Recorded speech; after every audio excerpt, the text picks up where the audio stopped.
និយាយមកថ្មីហ្នឹងឯងស្គាល់អត់ដូចជាមិត្តចាស់របស់ឯង លីងធានអ៊ី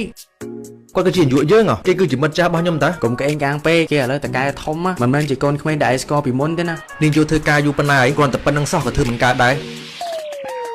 មិត្តភក្តិដ៏ជិតស្និទ្ធរបស់ខ្ញុំឥឡូវគេធ្វើជាតកែរបស់ខ្ញុំហើយឯងត្រូវពួកនឹងវាយទៀតដែរមែនតោះខ្ញុំនាំឯងទៅសងសឹកពួកវារឿងនឹងឲ្យវាចប់ត្រឹមនឹងចុះយើងមានតែ2នាក់ក៏មិនអាចធ្វើអីពួកវាបានដែរឯងរៀនខ្លាំងពេកឡើងចង់ឈួតដែរមែនឯងត្រូវគេធ្វើបាបប៉ុណ្្នឹងអីខ្ញុំអោបដៃឈរមើលឯងយ៉ាងម៉េចមកបានហើយពួកយើងទៅលេងហ្គេមវិញមក លោកលីងតាមពិតគឺជាឯងមែនពួកយើងហ៊ានវិទ្យាល័យជាមួយគ្នាហ៎ ម៉ោងការងារដឹងការងារកុំយករឿងពីមុនមកនិយាយ លោកលីងមានការអីចាំលោកហៅខ្ញុំមកអញ្ចឹង ពេលចេញបិទទ្វារផង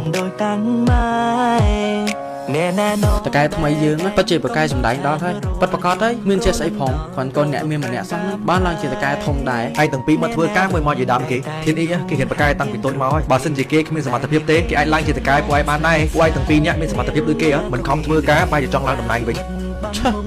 កែអីបានតែសម្ដែងបានហើយគេមិនស្គាល់ឯងទេផងអត់ទៀតមិនដឹងមិនល្អស្អីទេ លោកលីងឯងចេះគួរសមជាមួយខ្ញុំតាំងពីពេលណាមកអំបញ្ញមិញដូចជាលឺឯងតាំងសរសៃកដល់ហើយមិនឲ្យខឹងយ៉ាងម៉េចតកែត្រូវគេនិយាយដើមអីឲ្យខ្ញុំអោបដៃឈរមើលយ៉ាងម៉េចពេលចេញពីធ្វើការជួបគ្នាកន្លែងចាស់ថាម៉េចទៅលេងហ្គេមជាមួយគ្នាតោះទៅខ្ញុំស្មានតែឯងភ្លេចលេងខ្វាយខ្វល់ខ្ញុំបាត់ហើយនៅក្រុមហ៊ុនគឺត្រូវធ្វើបែបនេះអញ្ចឹងជុំនិយាយរឿងការងារខ្ញុំយល់ហើយជាមិត្តល្អនឹងគ្នាទោះជាខានតាក់ទងគ្នាយូរប៉ុណ្ណាក៏ដោយក៏មិត្តភាពនៅតែមិនសាបសូន្យ